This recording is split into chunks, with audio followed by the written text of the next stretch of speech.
दोस्तों, आज हमारे स्टूडियो में हमारे बातचीत के मंच पर उपस्थित हैं वरिष्ठ और प्रख्यात रंगकर्मी अनिल रंजन भौमिक जी। अगर मैं ये कहूं कि अनिल रंजन भौमिक जी को अगर आप देख रहे हैं और उनसे बात करेंगे अगर आप, तो आपको एक पूरे रंगकर्म की पूरी यात्रा इनके व्यक्तित्व में नजर आएगी। तो अनिल दा, आपका बहुत बहुत स्वागत है हमारे स्टूडियो में। नमस्कार, नमस्कार सबको, नमस्कार। और आपको बहुत बहुत आभार कि आपने ये मौका मुझको दिया जी।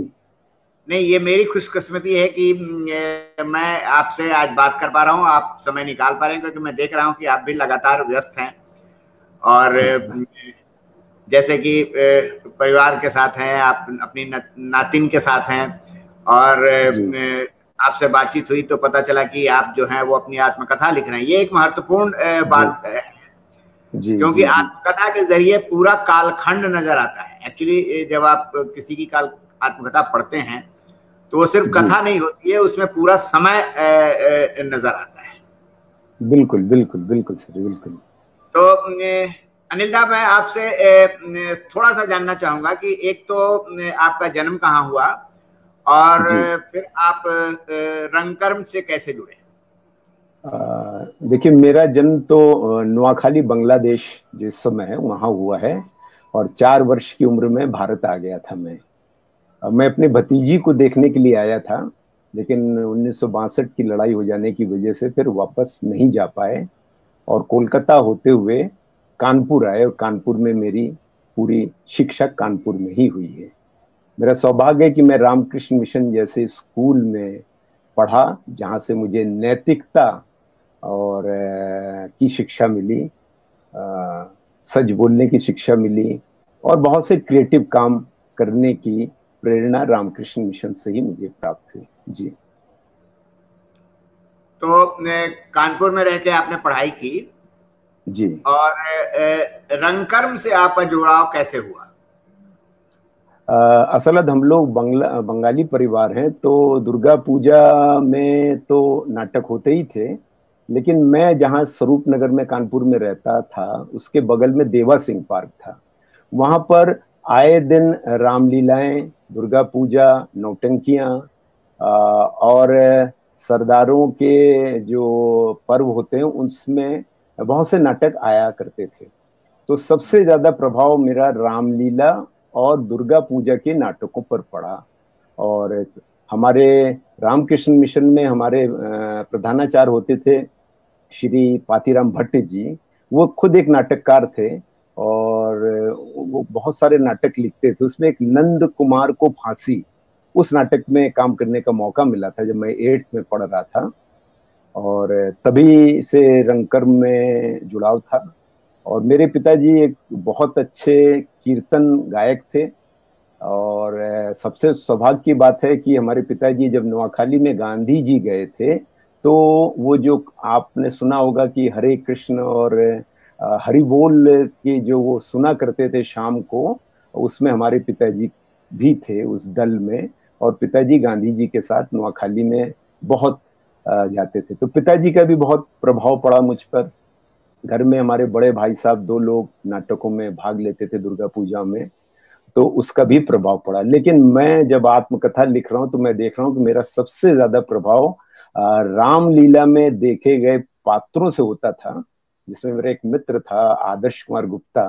तो उसके छत पे हम लोग जो पहले दिन देख के आते थे, शाम को हम लोग उसका मंचन आपस में करते थे, तीर धनुष और ये सब बना के। तो उसका बहुत प्रभाव पड़ा मुझ पर जी। अच्छा, मतलब आपका जो रामलीला के प्रभाव से आप धीरे धीरे मतलब रंगकर्म की तरफ आप जुड़ाव आपका होने लगा। हाँ, फिर दुर्गा पूजा के नाटक हुए और 1976 में भारतेंदु नाट्य केंद्र, जो अब भारतेंदु नाट्य अकादमी है, उसकी एक सघन कार्यशाला दर्पण कानपुर के सहयोग से M.K. रैना जी के निर्देशन में हुई। तब मैं ग्रेजुएशन कर रहा था और पहली बार मैंने हिंदी नाटक श्री M.K. रैना जी के निर्देशन में दुष्यंत कुमार जी का एक कंठ विषपाई किया। उसके बाद बंसी कौल जी के निर्देशन में प्रजा ही रहने दो, सुशील कुमार सिंह जी के निर्देशन में एक और द्रोणाचार, और त्रिपुरारी शर्मा जी के निर्देशन में पोस्टर, ऐसे नाटक मैंने 3 साल दर्पण के साथ काम किया। तो मेरा सौभाग्य है कि मैं राष्ट्रीय नाट्य विद्यालय से प्रशिक्षित निर्देशकों से हिंदी रंगकर में मेरी यात्रा प्रारंभ हुई जी। तो ये कानपुर में ही हुआ एक तरह से? ये कानपुर में हुआ जी। फिर 1978 में मैंने राष्ट्रीय नाट्य विद्यालय के लिए भी भरा था, और एक ही दिन में 2 रजिस्ट्रियां आई। राष्ट्रीय नाट्य विद्यालय चयन समिति के सामने जाना था और बैंक में union bank of India join करना था। तो उसमें 2 लोगों का परिचय देना होता है, 2 लोगों की रिकमेंडेशन। तो मैं शरद नागर जी के पास गया लखनऊ। उन्होंने कहा नहीं, मैं साइन नहीं करूंगा, तुम बैंक ज्वाइन करो, और अगर तुम में दम होगा तो एक दिन तुम राष्ट्रीय नाट्य विद्यालय जरूर पहुंचोगे। और मुझे आज गर्व है कि मैं राष्ट्रीय नाट्य विद्यालय के जो एक्सटेंशन प्रोग्राम होते हैं उसमें भी मैं प्रशिक्षण देने जाता हूं। और ये जो भारत रंग महोत्सव, रेपरेटरी टाइप का जो होता है उनका? नहीं नहीं, वो एक्सटेंशन प्रोग्राम माने जो वर्कशॉप्स होते हैं बाहर, हाँ, तो उसमें भी प्रशिक्षण देने जाता हूँ। भारत रंग महोत्सव में सम्मिलित हुआ हूँ और उसकी चयन समिति में भी रहा हूँ। तो मुझे याद आता है शरद नागर जी ने सही कहा था कि अगर तुम में दम होगा तो एक दिन राष्ट्रीय नाट्य विद्यालय जरूर पहुंचोगे जी। तो कानपुर से फिर मतलब आपने फिर बैंक ज्वाइन कर लिया? अब बैंक मैंने बैंक में हमको 2 ब्रांच मिल रहा था, एक नैनी इलाहाबाद और एक आजमगढ़। तो नैनी इलाहाबाद, मैंने नैनी के बारे में पढ़ रखा था नेहरू जी की पुस्तक में कि ये जेल है, तो मैंने कहा मैं जेल की तरफ तो नहीं जाऊंगा। आजमगढ़ हरियोत कला भवन, हरियोत जी की जन्मस्थली थी। फिर कैफी आजमी साहब और राहुल सांस्कृतायन, ये सब पढ़ चुके थे हम लोग। तो मैंने कहा नहीं, मैं आजमगढ़ जाऊंगा। और वहां जाके पहले दिन जब मैं बनारस से आजमगढ़ की बस में जा रहा था तो लोगों से ये पूछता जा रहा था कि वहां कोई नाट्य संस्था है।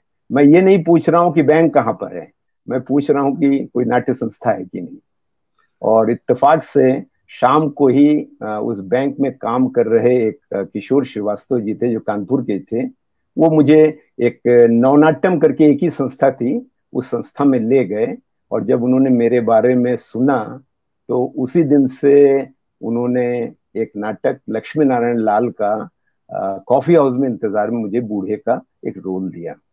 तो उसके पहले मैं बंगला नाटकों में एक नाटक था 2050, सन 2050, वो नाटक में 80 साल के बूढ़े का रोल मैं कर चुका था इंटर में जब पढ़ रहा था।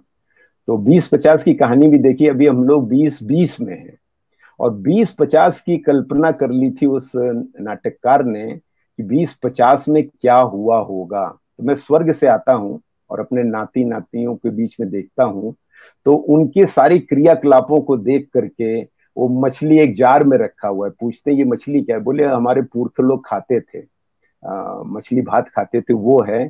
तो इस तरह के बहुत सारे हास्य पैदा होते हैं।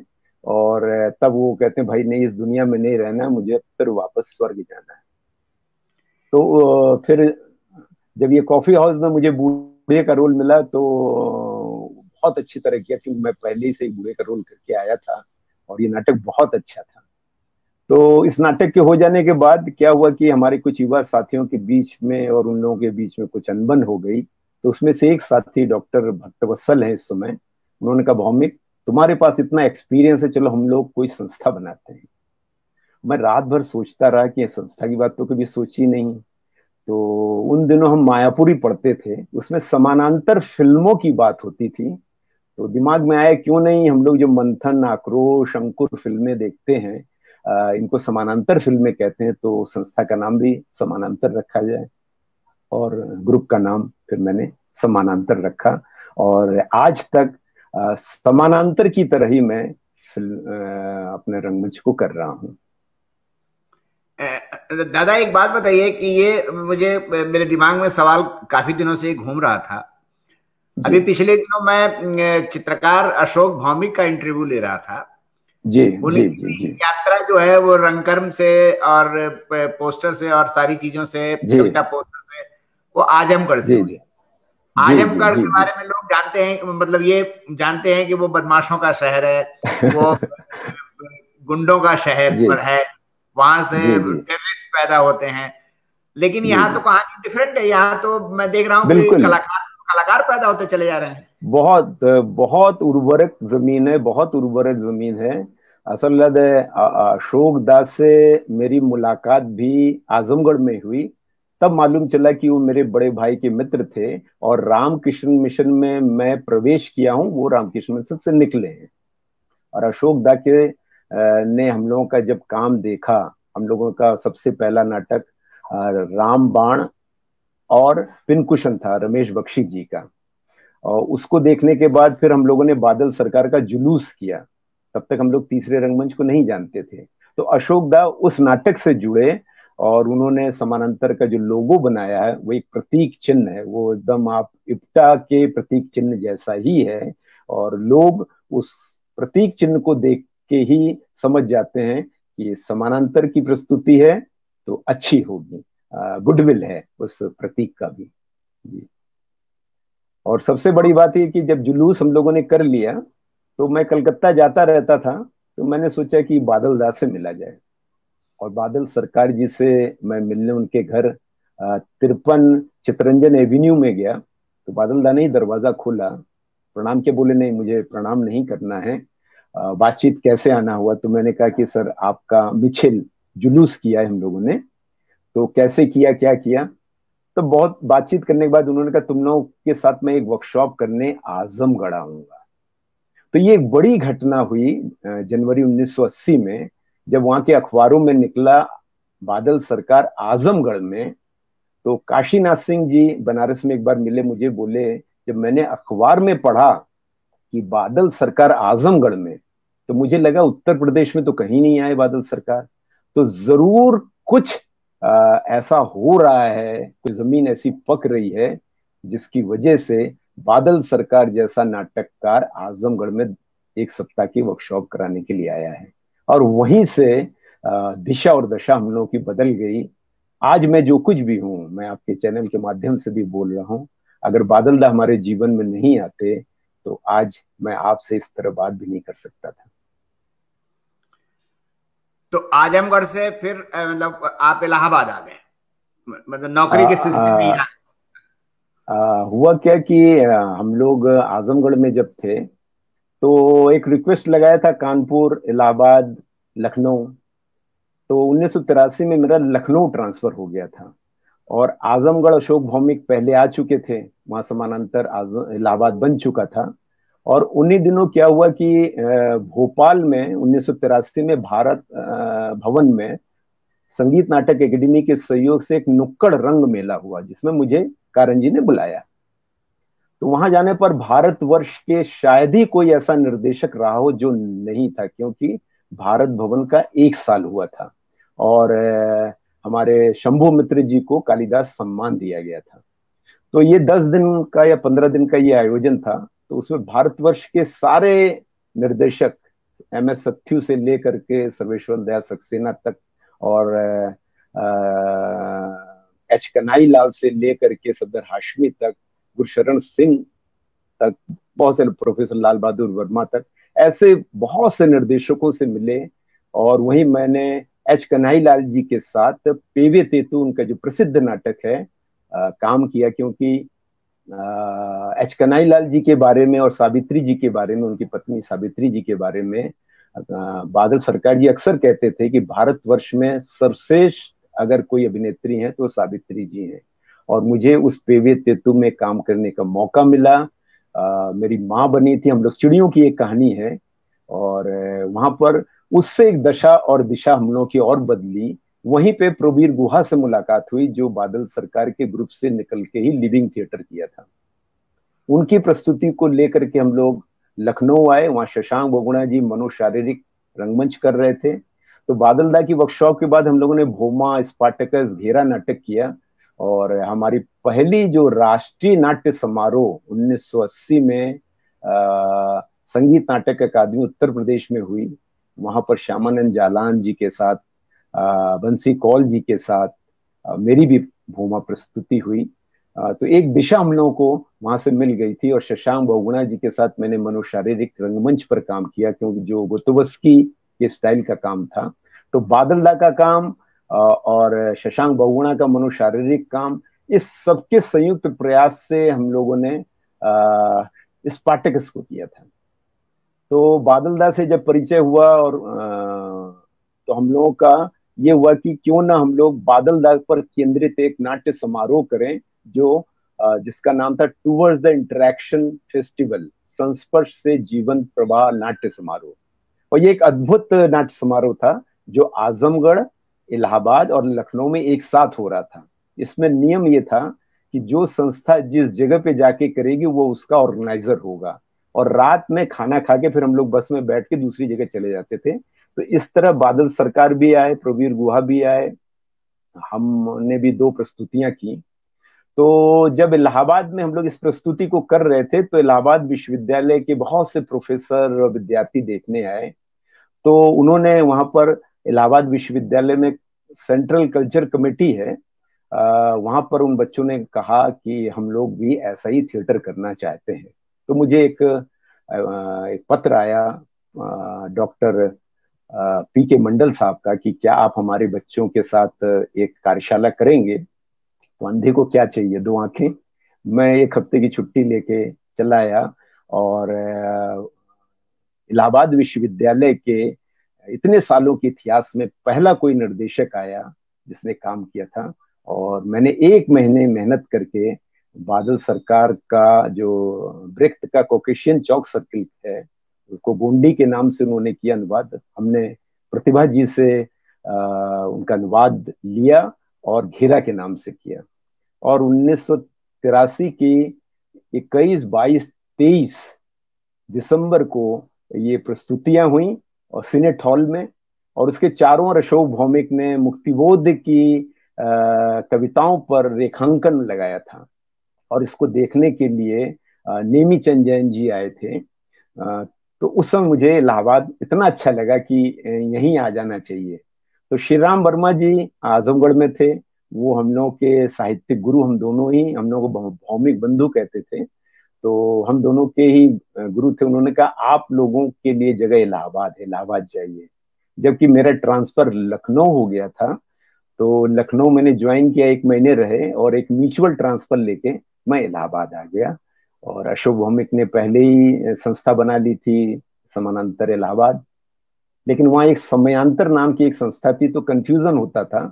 तो मैंने फिर समानांतर इंटीमेट थिएटर इलाहाबाद नाम दिया। जी, मैं कह रहा हूँ कि आप इलाहाबाद आ गए और इलाहाबाद में आपने ये समांतर इंटीमेट थिएटर की स्थापना की। जी जी जी। ये बताइए कि बैंक में तो ट्रांसफर वगैरह होते हैं, तो इलाहाबाद से कहीं ट्रांसफर नहीं हुआ आपका? अरविंद जी, मैं जिस पोस्ट में बैंक में घुसा उसी में 40 साल बाद रिटायर्ड भी हुआ हूँ।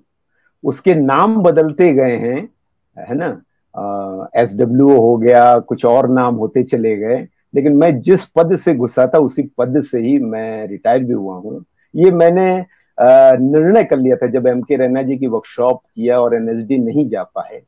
तो बस एक नौकरी करना था अपने जीवन के लिए, और मैंने जीवन में सोचा कि कभी कोई प्रमोशन नहीं लूंगा। और मैं इलाहाबाद में ही 5-5 साल में विभिन्न ब्रांचों में काम करता रहा। जी। अच्छा अच्छा। जी। तो रिटायर भी आप इलाहाबाद से ही हुए मतलब? रिटायर भी मैं इलाहाबाद से ही हुआ हूँ। जी। ये बताइए कि जैसे उन दिनों तो नुक्कड़ नाटकों का बड़ा दौर था। जी जी जी जी जी। है ना? तो एक सवाल है मेरे मन में कि नुक्कड़ नाटकों से और जो समांतर इंटीमेट थिएटर है उसमें उसको कैसे फर्क करते हैं आप उन दिनों के हिसाब? नहीं, उन दिनों के हिसाब से भी या कभी भी, नुक्कड़ होता है तात्कालिक विषयों पर जाकर कहीं किसी भी नुक्कड़ों में करना, किसी भी भीड़ में जाके कर लेना, बाजार में कर लेना, पार्कों में कर लेना। जबकि इंटीमेट थिएटर के लिए हमको एक खुला आंगन मंच होना चाहिए जहां पहले से दर्शकों को मालूम है, या कोई एक हॉल जिसमें हम चारों ओर दर्शकों को बैठाल करके कर सकते हैं और दर्शक हमारे चारों ओर रहेंगे। बादलदा का जो तीसरा रंगमंच हम लोगों ने लिया, उसमें शरीरी मुख है, हमारा शरीरी मुख है, और शरीर के द्वारा ही हम लोग विभिन्न आकृतियां, विभिन्न दृश्य सब कुछ बनाते हैं। तो और नुक्कड़ नाटकों का जो उस समय दौर था, आपने देखा होगा कि उस समय पटना में, बिहार में, उत्तर प्रदेश में, और क्या नाम, इमरजेंसी के बाद लोगों में एक जो गुस्सा था, तो हमने देखा कि बहुत से नुक्कड़ टीमें बनी और उन लोगों ने प्रतिरोध की शक्ति को लेकर काम किया। लेकिन मेरा जब 1983 में नुक्कड़ रंग मेला भारत भवन में हुआ, तो वहां पर देखा हम लोगों ने कि जिस तरीके से हम लोगों को रखा जा रहा था, जिस शानो शौकत से रखा जा रहा था, तो मेरे मन में एक प्रश्न आ रहा था बार बार कि ये क्या नुक्कड़ रंगमंच को खत्म करने के लिए है। अंत में अभी मुझे 4-5 साल पहले ही मालूम चला कि ये फोर्ड फाउंडेशन द्वारा आयोजित कार्यक्रम था, जिसे भारत भवन भोपाल ने और संगीत नाटक अकेडमी ने मिल के किया था। और उसके बाद मैंने देखा कि वो नुक्कड़ जो दल बुलाए गए थे, वो धीरे धीरे एनजीओ में बदलते गए, और एनजीओ से वो प्रतिरोध की शक्ति धीरे धीरे खत्म हो गई। और ये खत्म करने की एक चाल थी जिसमें वो सफल हुए। और हमारे इलाहाबाद में भी एक दस्ता नुक्कड़ नाटक की टीम थी, पीएसओ, प्रोग्रेसिव स्टूडेंट ऑर्गेनाइजेशन की, जो ऐसा है इस समय पीएसओ का। और बहुत खेलते थे वो लोग, और मैंने उन लोगों के लिए बहुत सारे वर्कशॉप्स किए, और मेरे घेरा नाटक में भी वही सब लोग थे। लेकिन धीरे धीरे सब खत्म हो गया, और इस समय सफदर हाशमी के बाद तो जन नाट्य मंच भी नहीं कर रहा है। तो इस समय ये जो ग्रांट की संस्कृति तभी से चल पड़ी, और बड़े बड़े फोर्ड फाउंडेशन में हमारे देश के बड़े बड़े निर्देशकों ने काम किया, इंडिया फाउंडेशन के तहत बहुत से काम किए लोगों ने, और सरकार ने जो एक ग्रांट की संस्कृति चलाई, तो उसमें रंगकर्मी पीछे हो गए, ठेकेदार बहुत सारे लोग आ गए, और पूरा देश का रंगकर्म, ये जो पैसा देने वाले वो लोग भी जानते हैं, जो सचमुच रंगकर्म कर रहे हैं वो लोग ग्रांट के लिए आवेदन नहीं करते हैं। और वैसे बहुत सारे ठेकेदार आ गए, और जिन्होंने रंगकर्म की स्थिति यहाँ तक पहुंचा दी है। आज सबसे ज्यादा जो चिंता की जा रही है रंगकर्म की, क्यों चिंता की जा रही है? क्योंकि आपको पैरासाइट बना दिया गया है, आप आत्मनिर्भर नहीं बन पाए थे। लेकिन मैं आपके चैनल के माध्यम से भी बता रहा हूँ, हमारी संस्था समानांतर 42 साल हो गए हैं, हम लोगों ने कभी भी किसी तरह का कोई ग्रांट नहीं लिया है। हाँ, अगर भारंगम में बुलाया जा रहा है, या कहीं भी हमारी प्रस्तुतियों को राष्ट्रीय नाट्य समारोह में बुलाया जा रहा है, तो उससे जो भी पैसे मिलते हैं उससे हमारा दल चलता है, और जन सहयोग से चलता है हमारी संस्था। जी। जैसे एक जमाने में हम लोग नुक्कड़ नाटक करते थे, गोरखपुर का मैं कहूँ कि वहाँ लहर संस्था थी, सिलसिला था, और वर्मा साहब का भी एक ग्रुप था। हाँ, हाँ, तो हम लोग नाटक करने के बाद अपना गमछा या कोई तौलिया फैलाते थे और लोगों से पैसे लेते थे, और वही चीज से हम लोग नाटक करते थे। धीरे धीरे हम लोगों ने थिएटर भी करना शुरू किया, लेकिन थिएटर में तेवर वही था जो नुक्कड़ नाटकों का था, तात्कालिकता नहीं थी, लेकिन हम वही नाटक उठाते थे जिसमें कि प्रतिरोध हो, जिसमें कि जनता की आवाज हो, और लोगों को कुछ सोचने का और समझने का मौका मिले। आपने तो नाटक का मतलब है प्रतिरोध की। जी, आपने तो सुना होगा गोरखपुर में एक गिरीश रस्तोगी हुआ करती थी। जी जी, हाँ हाँ, नहीं, हमको बुलाया था उन्होंने, भूमा नाटक करने के लिए भी बुलाया था, और एक परिसंवाद में भाग लेने के लिए भी बुलाया था उन्होंने। जी। तो हम, हालांकि वो बहुत अच्छी निर्देशिका थी और बहुत अच्छे अच्छे नाटक वो साहित्यिक कृतियों का करती थी। तो एक बार मैंने उनसे कहा भी, आपने नाम रखा रूपांतर, और ज्यादातर आप उपन्यासों का रूपांतरण ही करती हैं, जैसे बाणभट्ट की आत्मकथा किया था उन्होंने, तो वो ज्यादातर साहित्यिक कृतियों को ही करती थी वो ज्यादातर। लेकिन उस समय उत्तर प्रदेश में एक महिला निर्देशिका वही थी अकेली, देखा जाए तो। हाँ, उनके और लिखती भी थी नाटकों को लेकर उनकी समझ भी बहुत साफ थी। बिल्कुल और बिल्कुल बिल्कुल। वो बस उनकी लिमिटेशन यही थी कि वो साहित्यिक दायरे में ही सिमटी रह गई थी वो असल में, जी जी जी जी जी। है ना। अच्छा, मतलब विश्वविद्यालय में होने के कारण। हाँ हाँ। और जी हम लोग कई बार उनको अपना कंपटीटर मानते थे या वो हमको अपना कंपटीटर मानती थी। एक बार जी उन्होंने कोई प्रोग्राम आयोजित किया था जिसमें जिसके पैरेलल हम लोगों ने उसी दिन शाम को उन्हीं के कार्यक्रम के सामने हमने नुक्कड़ नाटक किया और बहुत सारे दर्शक हमारे यहाँ इकट्ठे हो गए। हाँ, तो वो थोड़ा सा ये पहले नाराज भी, होता था, ये फिर वो पहले नाराज पैरेलल थिएटर चलता था। जी जी, फिर समानांतर उन्होंने रंगमंच चलता था पहले। फिर वो नाराज हुए, फिर उन्होंने हमको बुलाया और कहा कि अगर आप थिएटर करना ही चाहते तो हमारे साथ जुड़ के करिए। हम लोगों ने कहा कि भाई ऐसा गर्म खून था उस समय, अलग की बात है। तो जी ये जी बताइए जी कि आपने उसके बाद से आपकी यात्रा लगातार चलती रही समांतर जी इंटीमेट थिएटर को लेकर के। और जी जी जी मैं देख रहा था कि आप के समांतर इंटीमेट थिएटर से बड़ी बड़ी प्रतिभाएं निकली हैं, और जी जी महिलाएं हैं उसमें, पुरुष भी हैं। जी जी और जी जी। तो ये सब आपकी मेहनत, आप लोगों की मेहनत का परिणाम है ये। असल बात, जब मैंने भारतेंदु नाट्य केंद्र से मैं प्रशिक्षित हुआ एम के रैना जी के निर्देशन में और भी निर्देशकों के, तो मैंने ये समझा कि प्रशिक्षण की बहुत जरूरत है।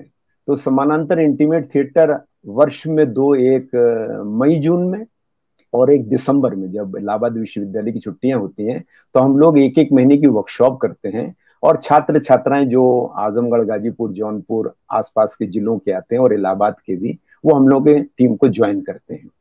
तो धीरे धीरे उनमें नाटक के बीजाणु आते हैं और फिर धीरे धीरे वो पूछते हैं अब क्या करें। तो हमने कहा आगे जाना है तो भारतेंदु नाट्य केंद्र अकादमी जाना पड़ेगा, राष्ट्रीय नाट्य विद्यालय जाना पड़ेगा। तो मुझसे लोग इसीलिए जुड़ते हैं कि यहाँ से ज्यादातर राष्ट्रीय नाट्य विद्यालय और भारतेंदु नाट्य केंद्र और पूना फिल्म इंस्टीट्यूट या चंडीगढ़ में लोग गए हैं और खूब गए हैं।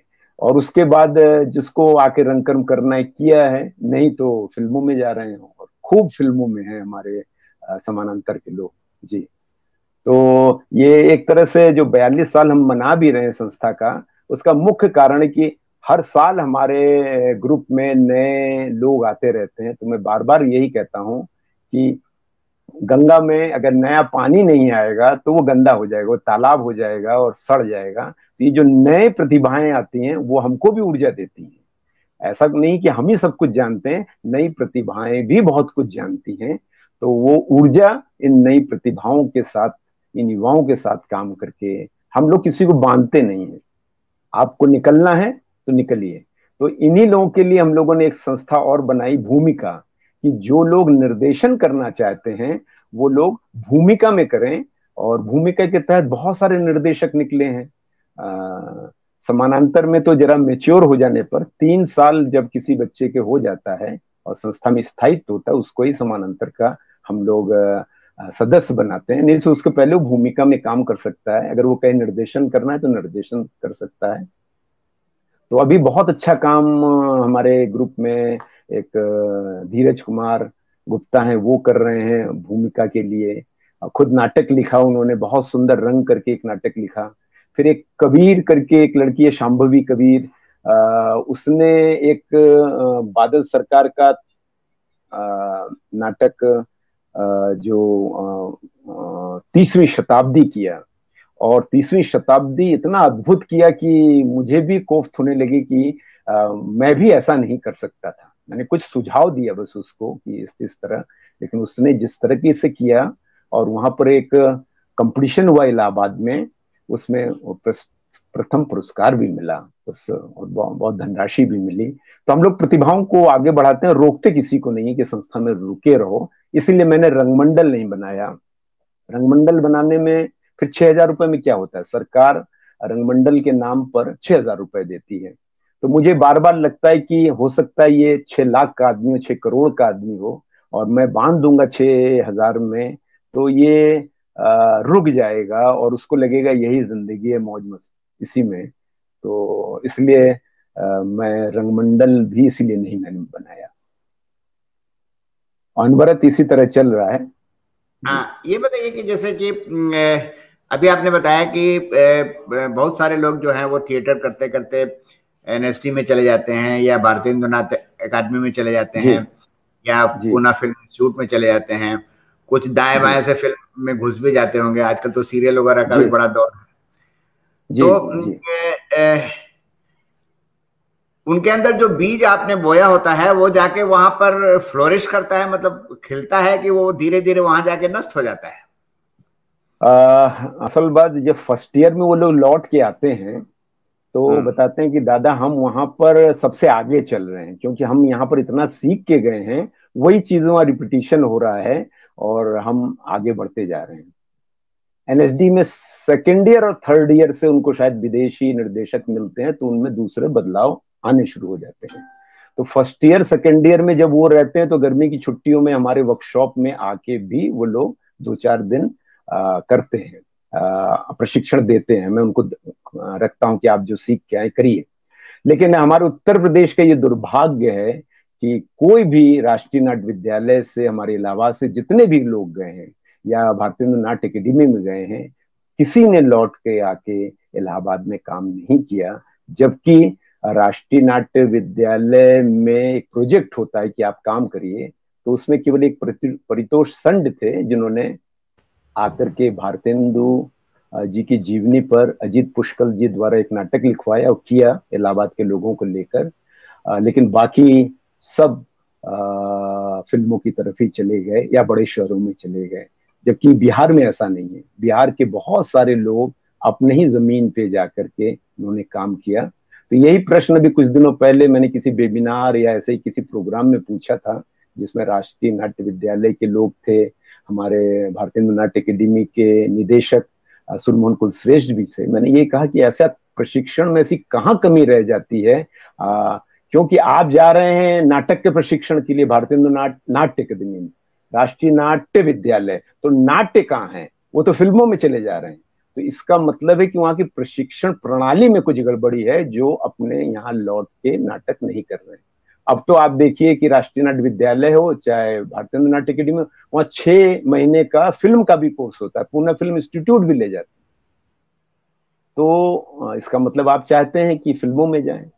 तो जब हम लोग जवान थे तो हम बहुत सारे गोष्ठियों में कहते थे कि इसका नाम राष्ट्रीय नाट्य विद्यालय न रख के राष्ट्रीय नाट्य फिल्म एवं टीवी विद्यालय रख दिया जाए, क्योंकि उसके बाद तो कोई आता नहीं है। तो उसमें हमारे जो दोस्त लोग होते थे वहाँ के, वो कहते थे भाई रंगमंच में पैसा कहाँ है? तो मेरा सीधा होता था कि अगर एक कंपनी डालडा बना रही है और डालडा बन बन के निकल रहा है, ये डालडा कहाँ जाएगा, कहाँ बिक्री होगा, ये न सोचा जाए तो वो तो बंद कर देना चाहिए। और इस समय आप देखेंगे राष्ट्रीय नाट्य विद्यालय से या भारतीय नाट्य अकेडमी की जो हालत है, वहां का कोई निर्देशक नहीं है। पिछले 2009 से भारतीय नाट्य अकेडमी में कोई निर्देशक नहीं है। उसके लिए हम लोग की पहल भी चल रही है। वहां पर इस समय जो एक ऑफिस के बाबू हुआ करते थे, वो इस समय निर्देशक बने हुए हैं। यही राष्ट्रीय नाट्य विद्यालय का हाल है कि जो वहां पर प्रभारी भारतेंदु राष्ट्रीय नाट्य विद्यालय रंगमंडल के जो प्रभारी वो निदेशक हैं। तो क्या पूरे भारतवर्ष में कोई परमानेंट निर्देशक नहीं? क्योंकि जब स्थायित्व निर्देशक होगा उसकी एक सोच होगी, तो उस सोच के तहत काम होना चाहिए। और राष्ट्रीय नाट्य विद्यालय या किसी भी विद्यालय में आप जाइए तो उसमें एक लिखा रहता है अंत में कि आप इस प्रशिक्षण के बाद क्या करेंगे। हर व्यक्ति लिखता है कि मैं जाकर अपने क्षेत्र में काम करूंगा, लेकिन कोई नहीं कर रहा है। तो कहाँ हमारे प्रशिक्षण में गड़बड़ी है? मुझे लग रहा है कि आप देखिए, आईआईटी पढ़ते हैं लड़के या मेडिकल पढ़ते हैं तो पैसा देते हैं, जबकि राष्ट्रीय नाट्य विद्यालय या भारतीय नाट्य अकेडमी उल्टा आपको मिलता है।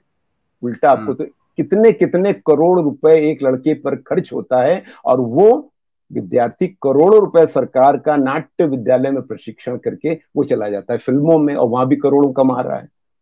तो ये प्रशिक्षण तो आजकल तो बड़े बड़े निर्देशक जो वहां से प्रशिक्षण कर रहे हैं, बंद कर देना चाहिए, क्योंकि प्रणाली गड़बड़ हो गई है। इससे ज्यादा तो अभी विजय कुमार जी एक हैं राष्ट्रीय नाट्य विद्यालय के निकले हुए, उन्होंने अपना ही चैनल में रोज बात करते थे जब ये शुरू हुआ चैनल।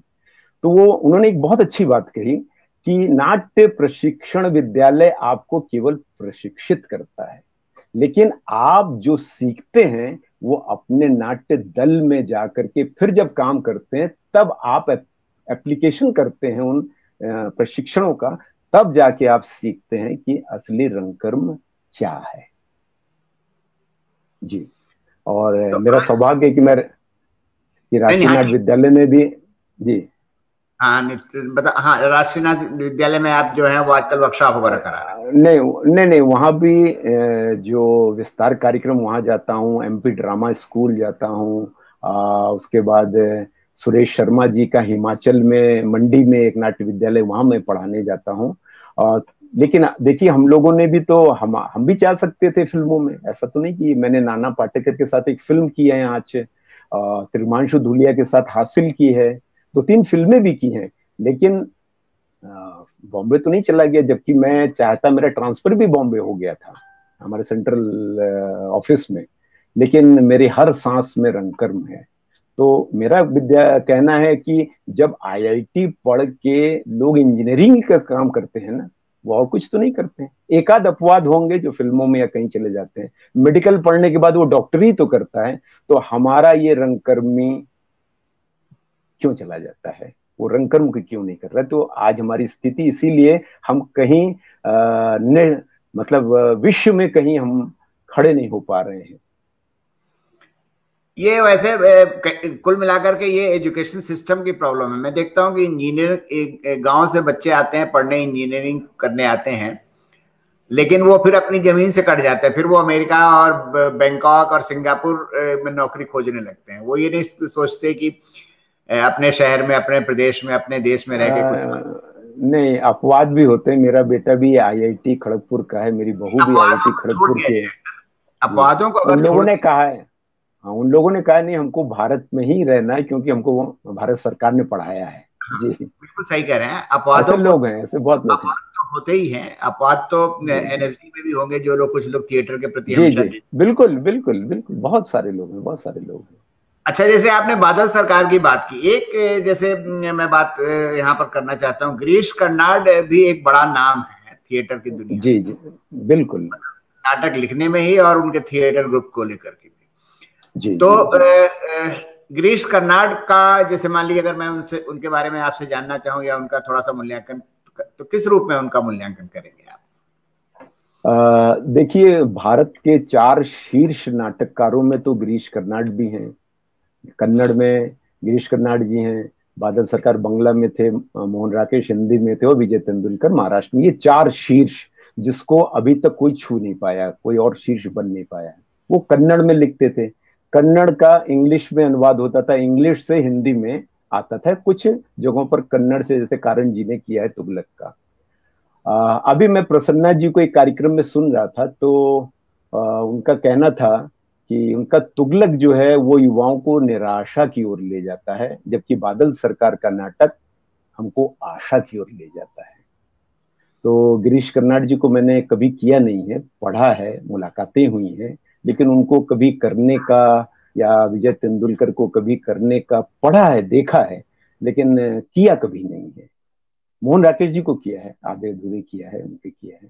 तो गिरीश कर्नाड जी का हैवदन जैसे देखा था, तो उनका ज्यादातर जो नाटक हैं वो आप देखेंगे कुछ लोक कथाओं पर आधारित है, जैसे हैवदन भी है, और हम लोग जो ये सांप वाली कहानी है, नागमंडल, है ना।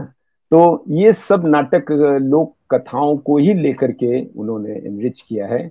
और जबकि बादल सरकार का नाटक, बादल सरकार एवं इंद्रजीत, पगला घोड़ा, बादल, बाकी इतिहास, और जो टॉप के नाटक, और वो पद्मश्री और क्या क्या पाने के बाद उन्होंने उस सबको छोड़ के सड़क पे उतर आए, और उनके दिमाग में ये बात आ गई कि हम जिनकी बात कर रहे हैं उन तक तो हमारा नाटक पहुंच ही नहीं रहा है।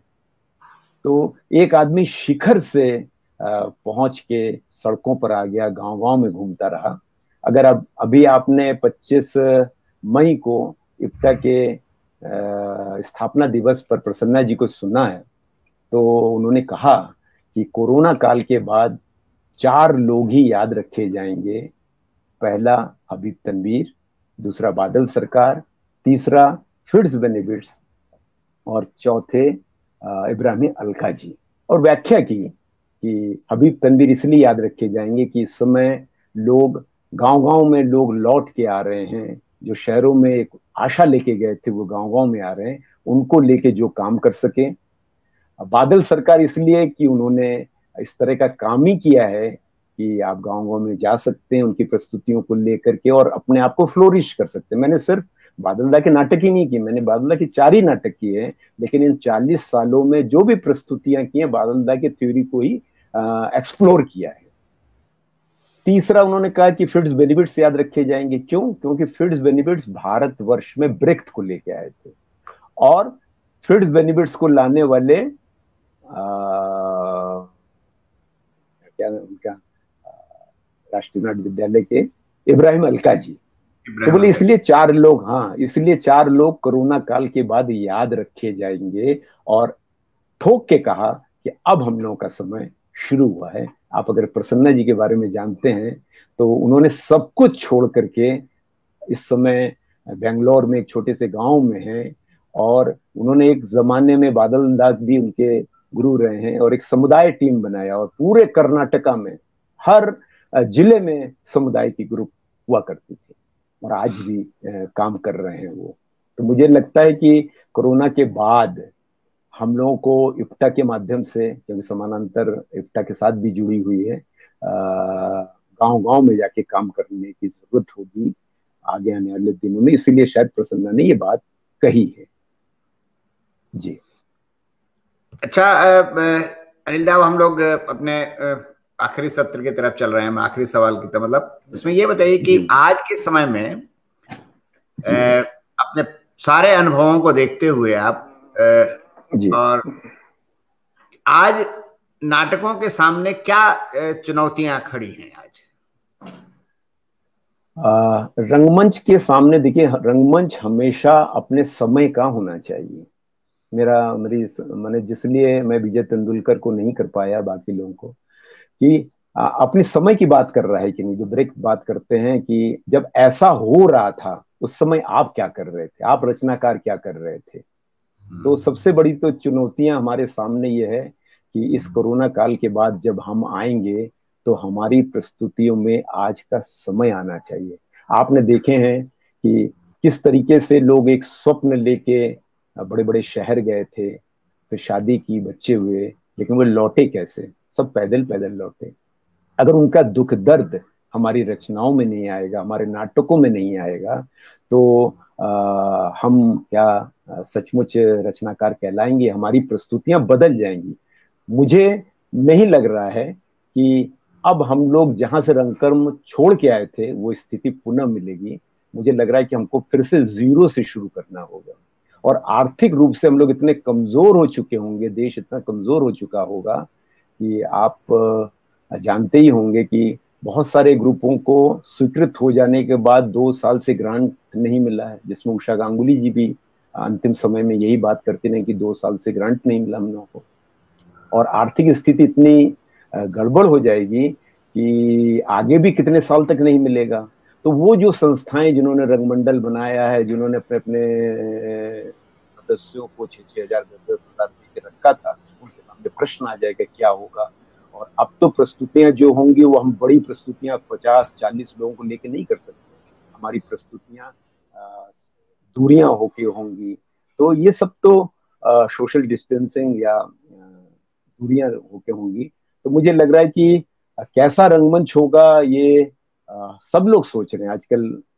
विभिन्न चैनलों में बड़े बड़े निर्देशक, आज ही हमारे चैनल में बंसी कौल जी आए थे, पिछले रविवार को रैना जी आए थे।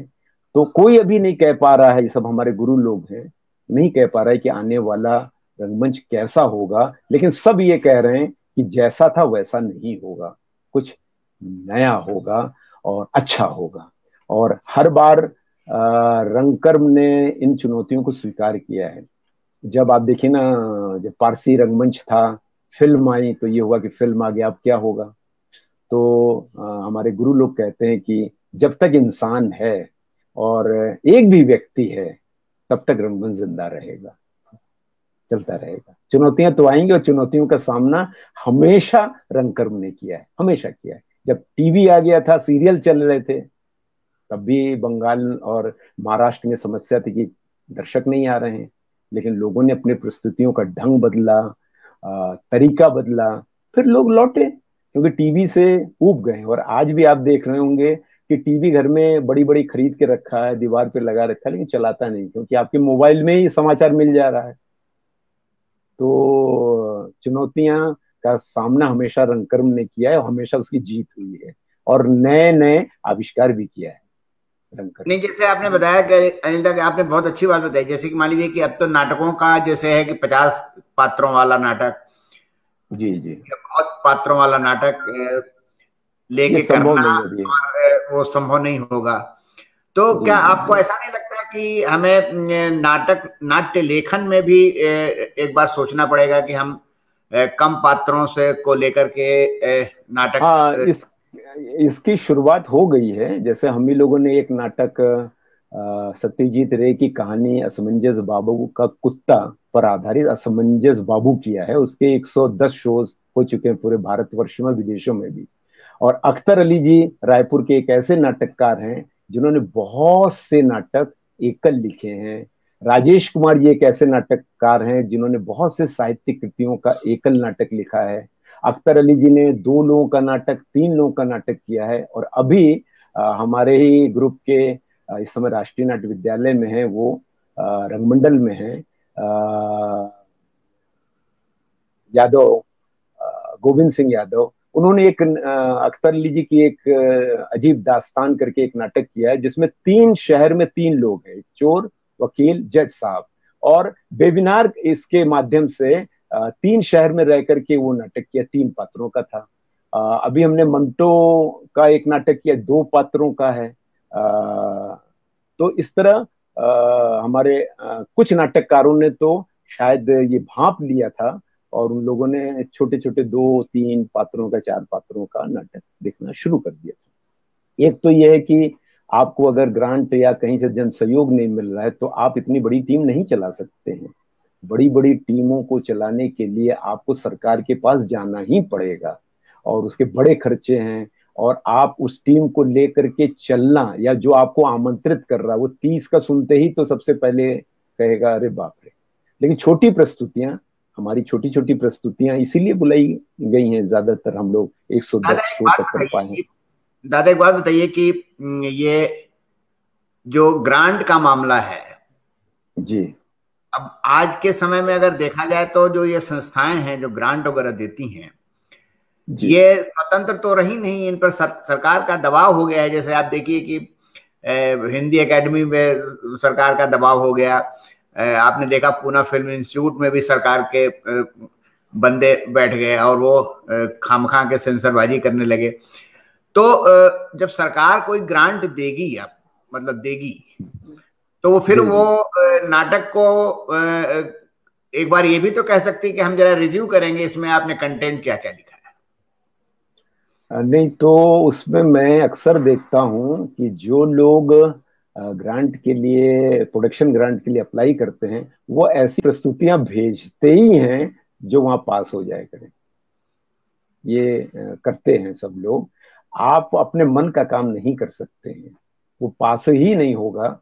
तो लोग वैसी प्रस्तुतियां भेजते ही भेजते हैं जिससे कि उनका ग्रांट इसका एक पास हो तरीका जाए। तो ये भी हो सकता है कि जो सक्षम लोग हैं, जैसे मान लीजिए कि जी जो पुराने अभिनेता हैं, मतलब जो थिएटर से निकले हैं और जिन्होंने जी नौकरी की, जैसे मान लीजिए आपने बैंक में नौकरी की, आप रिटायर हुए, ऐसे जी। लोगों को कुछ संरक्षक मंडल में डाल करके उनसे सहयोग लेकर के भी तो काम कराया जा सकता है, किया जा सकता है मतलब। देखिए, जो सरकार जिस भी दल का होता है, वो सारी कमेटियां अपने ही दल के लोगों की ही बनाती है, हमेशा हमेशा बनाती है। तो वो उन्हीं संस्थाओं को ही संरक्षण देंगी जो उनके मन का काम करता है। जैसे पिछले दिनों हमने देखा कि बहुत सारी संस्थाओं ने सिर्फ राम को लेके ही नाटक कर रहे हैं। जब ग्रांट का तरीका बदल जाएगा, सरकार नई तरह की आएगी, तो वो नए तरीके के होंगे। जब नहीं नहीं, तब तक के लिए तो हमको एक अल्टरनेट फाइनेंस का माध्यम खोजना पड़ेगा ना। देखिए, जिस तरह हमने सोचा है हमारा समानांतर कैसे चलता है, हम लोगों ने क्या किया कि हम लोग प्रेक्षक सदस्य बनाते हैं और 500 रुपए सालाना के लिए लेते हैं, और 2 पास उनको हर प्रस्तुति में उनके घर पहुंच जाता है।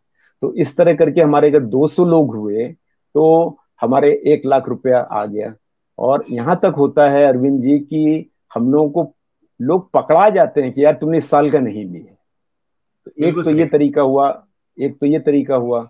दूसरा, जब हमारी पहली प्रस्तुति तैयार हो गई तो बड़े बड़े नाट्य समारोह में बुलाया जाता है, वहां हम लोग को पैसा मिलता है। तो वो पैसे से भी हम लोग ग्रुप चलाते हैं और अपने सदस्यों को पैसा देते भी हैं। हमको जहां से पैसा मिलता है हम लोग अपने सदस्यों को उतने में भाग करके कुछ हिस्सा संस्था के लिए रखे, बाकी उसी दिन उसी जगह पे ही दे देते हैं, जिससे कि आगे कोई परेशानी न हो। तो मुझे लगता है कि जब तक जन सहयोग से आप रंगकर्म नहीं करेंगे तब तक नहीं चलेगा। ये मैं बार बार अपने शिष्यों को या जो भी हमारे पास आता है कि ये ग्रांट किसी भी दिन बंद हो सकता है। जैसे आप देखिए, जब प्रसार भारती आया तो हमारे आकाशवाणी इलाहाबाद में क्या हुआ, जो नाटक होते थे बंद हो गए। तो क्या हुआ कि भाई आपके पास पुराने जो नाटकों की रिकॉर्डिंग उनको चलाइए। तो वहां के कुछ कलाकार गए कि भाई ऐसे कैसे होगा, हम लोगों का तो कला। तो बोले ठीक है, हम लोग नाटक करेंगे, आप लोग कुछ विज्ञापन लेके आइए। तो उसका जो खर्चा है, मैंने सेल्फ फाइनेंस। तो सब बिदक गए, सब चले गए। फिर उन लोगों ने अपनी अपनी संस्थाएं बना ली। तो मैं बार बार यही रंगकर्मियों से कहता हूं कि खुद आत्मनिर्भर बने।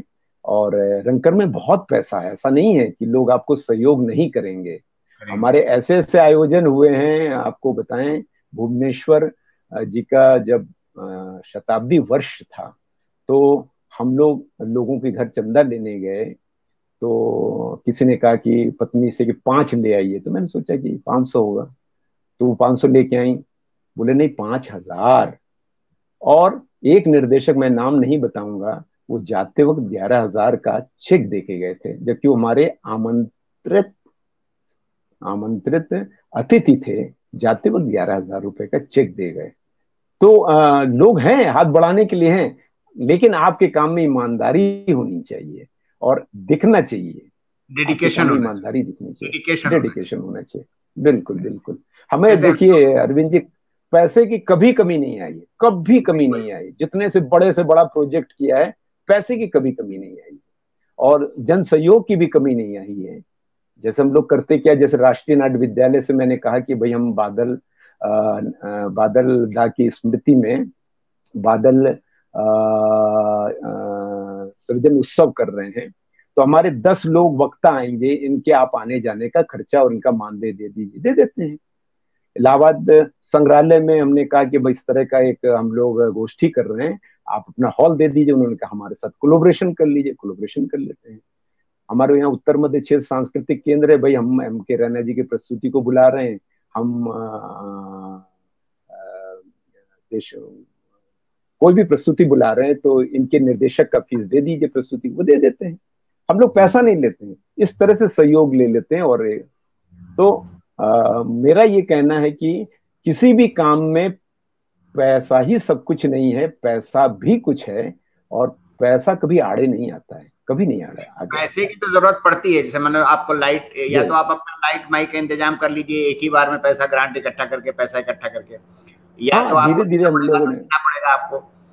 नहीं हम लोग धीरे क्या धीरे। करते थे, तो मेरा अनुभव बता रहा हूँ आपको, तो एक मिनट में, कि हम लोग क्या करते थे कि जैसे जो चंदा से ही सारा कुछ करते थे, और हमारे गोरखपुर के जी बहुत सारे जी साथियों जी को ये पता भी है कि चंदा उस समय क्या, जी जी 50 रुपए 20 रुपए किसी ने दे दिया, पर वो उस समय की बात। तो जी उसके अलावा जो पैसे की कमी पड़ जाती थी, तो हम लोग जैसे किताबों के दुकान वाले हैं या रेस्टोरेंट वाले हैं, उनके बैनर हम लगा लिख के उनसे भी पैसे हम बिल्कुल। लोग। हाँ, ये और तो है, होता ही है। क्योंकि हमें तो कोई पैसा देता नहीं था, और हम लोग इतने हैंड टू माउथ ही थे, क्योंकि मैं ही लीड कर रहा था, तो मैं तो अभी नौकरी में आया था, तो उतने पैसे भी नहीं हुआ करते थे। हाँ, नहीं लेकिन देखिए क्या अगर हुआ, हम लोग अपनी बात करनी है और बिना रोक टोक के करनी है तो सरकार के भरोसे रहने से तो नहीं होगा। नहीं होगा, नहीं होगा भाई। ग्रांट लेके हमने जो प्रस्तुतियां देखी हैं, एक प्रस्तुति होती है, उसकी अधिक प्रस्तुतियां बहुत लोग नहीं करते हैं। बस एक के लिए ग्रांट मिला है, उसकी हो गई।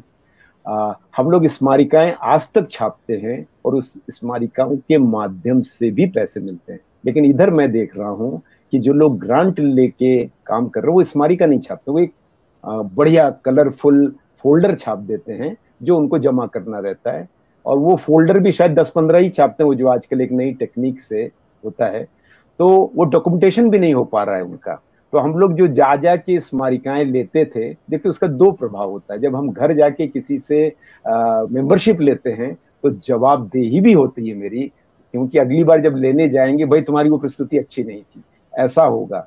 और उनके साथ डायलॉग भी करते हैं कि प्रस्तुति के बाद उनको बुला करके हम लोग संवाद भी करते हैं। तो ये जवाबदेही है, जबकि ग्रांट में कोई जवाबदेही नहीं है। आपने किया, उसके बाद रिपोर्ट भेज दी, उसको कोई देखने वाला भी नहीं होता है, कोई देखने वाला भी नहीं, कोई मॉनिटरिंग नहीं, कोई भी मॉनिटरिंग नहीं। अच्छा दादा, एक आखिरी सवाल, उसके बाद हम लोग बातचीत को समाप्त करेंगे। नाटक जो आज लिखे जा रहे हैं, मतलब एक तो मुझे जो मेरा अनुभव है कि नाटक कम लिखे जा रहे हैं जहां तक मैं समझ पा रहा हूं, इसीलिए लोग बाग जो हैं पुराने नाटकों की ही प्रस्तुतियां कर रहे हैं। नए नाटक नए बहुत लिखे जा रहे हैं, लेकिन कोई भी निर्देशक उन नाटकों को करने का रिस्क नहीं ले रहा है। उनको रिस्क इसलिए कि देखिए एक ही नाटक बार बार, कब तक मोहन राकेश और आषाढ़ का एक दिन, आधे अधूरे, ये सब होता रहेगा, कब तक होता रहेगा। और वो तो जो भी संस्था करेगी, अगर ठीक ठाक उसके अभिनेता है तो अच्छा होगा ही है, कंटेंट अच्छा है। नए नाटककारों को कहाँ कर रहे हैं? राजेश कुमार जी को कितने लोग कर रहे हैं, अख्तर अली जी को कितने लोग कर रहे हैं। बहुत सारे नाटक लिखे जा रहे हैं, लेकिन लोगों में उन चुनौतियों से डरते हैं कि हम फेल्योर ना हो जाएं। तो नाटक तो प्रयोग है, हमको इससे लाभ तो नहीं लेना, ये कोई फिल्म नहीं है कि हम हो जाएं फेल्योर। आपने देखा होगा कारण जी ने कहा कि हमने जीवन में जितने नाटक किए हैं, शायद 5 ही 6 नाटक अच्छे हुए, बाकी फेल्योर हुए हैं। तो नाटक तो प्रयोग है। और जो आज जो मंचन हुआ, आज के बाद वो खत्म। कल जो मंचन हुआ वो आज जैसा नहीं होगा, वो नए तरीके से होगा, बिल्कुल नए तरीके से होगा। तो ये रिस्क लेना चाहिए और मैं तो लेता हूं। मैंने खूब राजेश जी को भी खेला है, नए नाटककारों को खेलता हूं। इसलिए मैंने कहा ना कि बादल दास से मैंने केवल शिक्षा तीसरे रंगमंच के लिए है, उनके 4 ही नाटक किए हैं, लेकिन ज्यादातर नए लोगों को लेकर एक्सप्लोर किया है। हमारे इलाहाबाद के हैं विवांशु वैभव जी, उनसे मैंने 2 नाटक लिखवाया है, मंथन और पांचाली। कहानी मेरी ही थी, लेकिन उन्हें संवाद और पूरा स्ट्रक्चर के, वो नाटककार हैं। तो हमने नए नए नाटककारों को लेकर के लिखा है। लोग रिस्क नहीं लेते हैं। मेन राजेश जी ने एक नाटक लिखा है, नया नाटक लिखा है, निर्वासन। हाँ, मेरी और राजेश जी की रोज बात होती, मेरी और राजेश किया है, बहुत अच्छा नाटक लिखा है। जी जी, मेरी और राजेश जी की रोज सुबह बात होती है, और निर्वासन लिखने में हम लोगों का सहयोग है। रोज हम लोगों की बात होती है जी। बढ़िया है। और जी, आपने भी जो निर्देशक, आपने भी कोई नाटक लिखा है? हाँ, मैंने भी असल जब 1979 में मैं आजमगढ़ में प्लूरिसी हमको हो गई थी, बीमारी हो गई थी, तो डॉक्टर ने 2 महीने का रेस्ट दिया था। तो मैं कानपुर में आ गया था। तो उन्हीं दिनों सुशील कुमार जी का एक नाटक अखबार मचाए शोर हो रहा था, जो छोटे छोटे अखबार के क्लिपिंग्स को लेके हो रहा था। तो मैंने कहा ऐसा तो मैं भी लिख सकता हूँ, और मैंने एक नाटक लिखा, इंसान से जानवर भले। और उसमें क्या था कि मंच में शेर दौड़ता हुआ मंच में आता है और सारे जानवर रहते हैं। कहले क्या हुआ, आप तो लॉन्ग लीव में गए थे, प्रिविलेज लीव में गए थे, आप ये कैजुअल लीव में कैसे वापस आ गए? तो वो शहर का हाल बताते हैं कि अरे शहर में ऐसा हुआ। तो उन दिनों बलात्कार की घटना पहली बार हुई थी, एक अंधों पर संसद में मार्च करने जा रहे थे, लाठी मार्च हुआ था। तो उन सबको लिखकर, और अंत में वो जानवर कहते हैं, इससे अच्छा तो इंसान से जानवर बने। उसके बाद दंगा एक नाटक लिखा, कई और नाटक मैंने लिखे हैं, और रेडियो स्टेशन के लिए बहुत सारे नाटक लिखे हैं, कहानियां लिखी हैं। लेकिन उसके बाद बादल के बहुत से नाटकों का अनुवाद किया और आज भी कर रहे हैं। और अभी 2025 में बादल की जन्म शताब्दी वर्ष है, जिसको हम लोग 2 साल मनाएंगे, 2023 से 2025। और तब तक का हम लोगों ने वादा किया है कि बादल की जितने अप्रकाशित नाटक हैं या जितने हिंदी में अनुवाद होके नहीं आए वो आएंगे, और उस पर काम कर रहा हूँ। जी दादा, बहुत बहुत धन्यवाद आपको कि आपने इतना जी समय जी। मुझे दिया, और नहीं आपसे नहीं काफी नहीं कुछ सीखने को मिला, क्योंकि आप नहीं जब नहीं बातें नहीं करते हैं तो मेरा मन और करता है कि आपसे और बातें करूं, क्योंकि आप नहीं खुद में नहीं एक नहीं। इंस्टीट्यूट है। और मैं जी अगर अभी जवान होता तो मैं आपका शिष्य बन के आपसे सीखता, आपके नहीं नहीं, इंस्टीट्यूट। आप जवान हैं, आप रोज आ रहे हैं, ये जवान है, आप जवान हैं, आपसे भी हमें वो प्रेरणा मिलती है। जी तो आपका भी बहुत बहुत आभार। जी जी। दादा नमस्कार। नमस्कार नमस्कार, बहुत बहुत आभार।